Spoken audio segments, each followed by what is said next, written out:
Cooking time na naman guys. For today's video, magluluto ako ng special carbonara in my own version. So, ito yung aking mga ingredients. Ayan guys. At simulan na natin ang magpakulo ng tubig. So, ito lang yung tubig ko guys. Kasi nga, konti lang naman yung pasta ko. At gumamit nga pala ako ng brand na Great Value sa pasta kasi yun ang mura. So, ganyan kami guys sa practical. Tinitingnan namin yung Great Value na brand kasi mas mababa yung presyo pero okay naman yung lasa. So, ayan. Hintayin natin ng 20 minutes kasi 20 minutes lang yung nakalagay dito sa box. Pero, minsan guys, hindi nagkakatugma yung kanilang nilalagay sa box. For example, 20 minutes. At i-check mo ay matigas pa, so lutuin natin ng maigi. And yan, after 30 minutes ko yan pinakuluan kasi matigas. And ayan, naluto na at i-drain na natin. So pag nag-drain nga pala ako guys, hindi ko siya hinuhugasan kasi nga yung ano niyan, yung cornstarch niyan ay yun yung tumutulong na para dumikit yung ating ingredients. So, ayan. So, magigisa na tayo at inuna ko ang bacon and shrimp. Igigisa ko siya ng 3 minutes para hindi siya ma-overcook kasi gumamit nga pala ako ng fresh shrimp. And after that, after 3 minutes, isit aside na natin para hindi siya ma-overcook. Ayan. And naglagay na ako ng butter. Magigisa na ulit ako para sa ricado. Ayan. So, unahin natin yung butter and medyo nasunog na yung aking kaldero. Ayan, nilalagay na natin ang bawang. Pagkatapos, ayan, imikos-mikos lang natin para maging brown yung bawang. So, ayan, medyo nauna pang nag-brown yung aking kaldero. And after that, after nang mag-brown yung aking bawang, ilalagay ko na rin ang sibuyas. So, ayan guys, ilagay na natin ang sibuyas. So, ayan, at mayroon nga pala akong 3 pirasong cherry tomato. So, ilalagay ko na rin para may kulay naman ang aking pasta. Kasi nga hindi ako nakabili ng broccoli. Kasi dapat may broccoli ito guys. Nakalimutan kong bumili ng broccoli. So, ayan, ilagay na natin ang ating sibuyas at mamaya na natin lagay ang ating cherry tomato na ilang piraso lang naman yan. Pinuha ko pa yan sa Discovery Garden kasi binigay yan sa akin at ayan, medyo nasunog na ang ating kaldero. Alisin natin yung brown sa gilid para naman hindi mangitim yung ating pasta mamaya. At ayan guys, nag-set aside pala ako ng tubig na pinagpakuluan ko ng pasta kanina. So yun yung nilagay ko para yun na lang din yung pinakasabaw niya para hindi naman dry ang ating pasta. And ayan guys, hihintayin natin hanggang kumulo ang tubig. At bago natin ilagay ang ating carnation evap. So, ayan, pwede nang ilagay ang carnation evap at ang ating Nestle cream. So, ayan guys, ganyan lang kasimple ang recipe na ito. Madali lang siyang lutuin. Basta may ricado ka lang, kahit hindi kompleto, pwede na rin yon basta may lasa. So, ito na yung aking shrimp na sit aside ko at ang bacon, ayan. At pag kumulo yung ating tubig, ayan, ay pwede na nating ilagay ang ating shrimp and bacon para magkalasa naman yung ating pasta. Ayan, ilagay na natin. Pero wag nating i-overcook kasi nga pag na-overcook naman ang shrimp ay makunat. Ayan, kukunat siya. So, ayan guys, i-boil natin ulit bago natin ilagay ang pasta. So, ito na ang ating pasta at dumating na rin si John Mark sa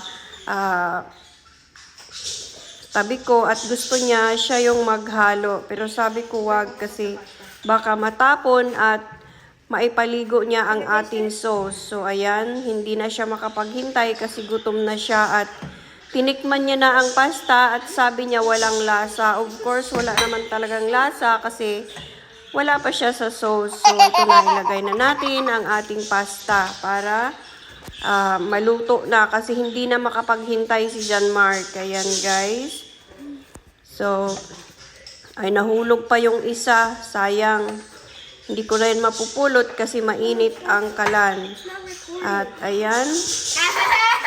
Hintayin naman natin kumulo yan bago natin ilagay ang cheese. So, halu-haluin muna natin para naman ma-absorb niya yung lasa ng sauce at dumikit siya sa sauce.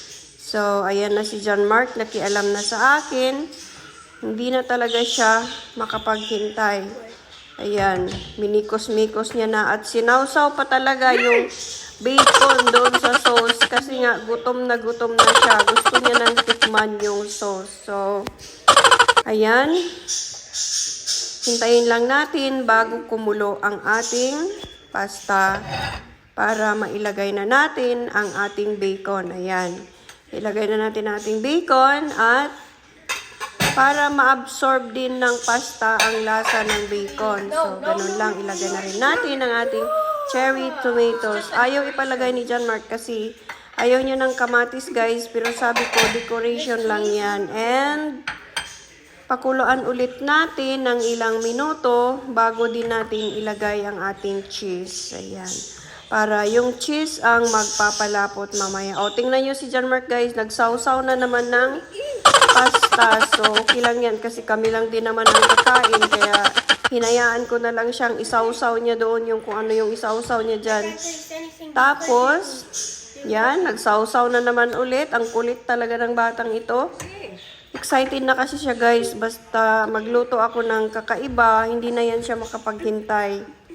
And, nakailang sawsaw na siya. Nakatatlo na ata. So, ayan, hintayin natin kumulo at lagyan na natin ng asin. Timplahan ulit natin, tikman natin yung lasa, kung maalat ba o hindi. So, dinagdagan ko lang siya ng asin kasi medyo matabang at lagyan ko rin yan ng paminta. So, ayan.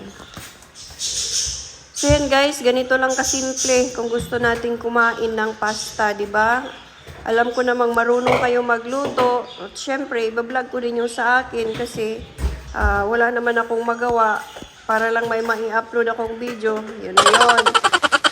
So, hindi ako expert magluto, guys. Basta kung ano lang yung meron ako, isa ko lang yan. Manood ako sa YouTube, pero hindi naman kumpleto yung sa akin. Kasi pag kinumpleto mo talaga, sobrang mahal din naman ang magagastos mo, di ba? Basta kung ano na lang yung meron sa kusina natin, yun na lang. Bahala na, basta makain din yan at magkakalasa din yan. Timplahan lang ng maayos, di ba? And, ayan, pag kumakain tayo sa labas, ang mahal-mahal ng serve nito. Di ba guys? At pwede naman tayong magluto sa bahay. Kung marunong lang tayong magluto, hala, sige, luto.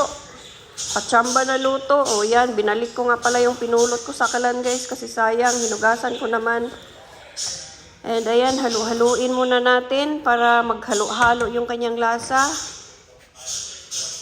Hay, ang tagal kumulo. Nainip ako maghintay guys kasi itong kalan namin, ang tagal niyang kumulo. Kaiba. Naka-full na yan siya, pero ang tagal pa rin niyang kumulo. Kakaiba yung kalan namin dati, ang bilis kumulo ng niluluto ko. Ito, ang bagal niyang kumulo.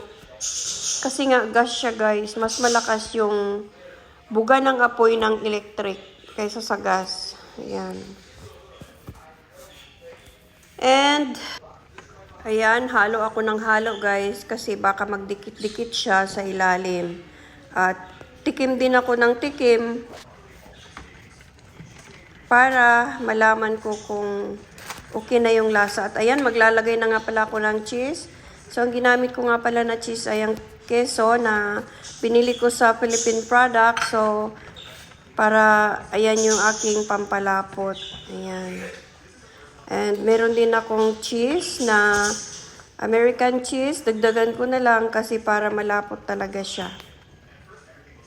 Maganda kasi siya guys, yung cheesy and creamy. Ayan, kasi hindi pa talaga siya malapot. So, kulang yung aking keso, kaya dinagdagan ko ng shredded cheese na binili ko din sa Walmart. So, ayan.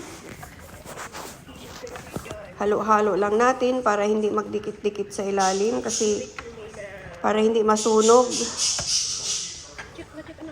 At ito nga pala guys, magbabaon na rin ang asawa ko bukas for lunch. Ilalagay ko lang siya sa ref. Ayan. Gustong-gusto ng asawa ko din ito kasi nga, syempre masarap naman talaga siya dahil may bacon and fresh na shrimp. So, mag-a-add na tayo ng cheese. Kasi nga, hindi talaga siya lumapot sa aking keso. Ayan, dagdagan natin ng maraming cheese. Para lumapot siya, para cheesy talaga siya. Ayan.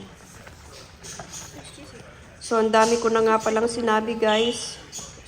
Paulit-ulit na yung sinasabi ko kasi wala na akong masabi, di ba? Basta ang alam ko, nagluluto lang ako ng pachamba na carbonara. At syempre, special na to sa akin kasi mayroon siyang shrimp. Mahal kaya ang shrimp at bacon, di ba guys? So, kaya masasabi nating special na siya kasi mahal naman yung ingredients natin, no? And naka-10 tikim na yata ako guys. So, medyo nabusog na ako sa kakatikim. Ganito rin ba kayo pag magluto kayo, tikim kayo ng tikim? O, di ba nakaka-excited naman kasi kung anong lasa, di ba? Gusto natin ma-perfect. And ayan, naluto na guys at magsasandok na ako. At kakain na kami dahil yung aking mga kasama ay gutom na guys. Dahil galing kami nag-walking sa boardwalk. So pagdating namin, saka pa ako nagluto. Kaya si Jarmark ay gutom na gutom dahil napagod siyang nag-bike dun sa boardwalk.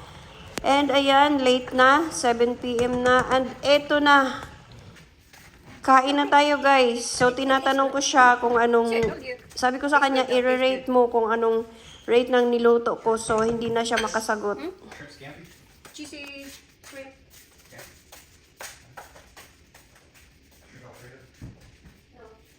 Because we don't have broccoli. Scam. Scam. Scam Alfredo. Scam. Yeah. Can you rate? Can you rate? Hey, 10 out of 10. What? 11? Papa say 11. How about you? Okay. 10 out of 10. 20? Hindi na makasagot. Gutom ang bata.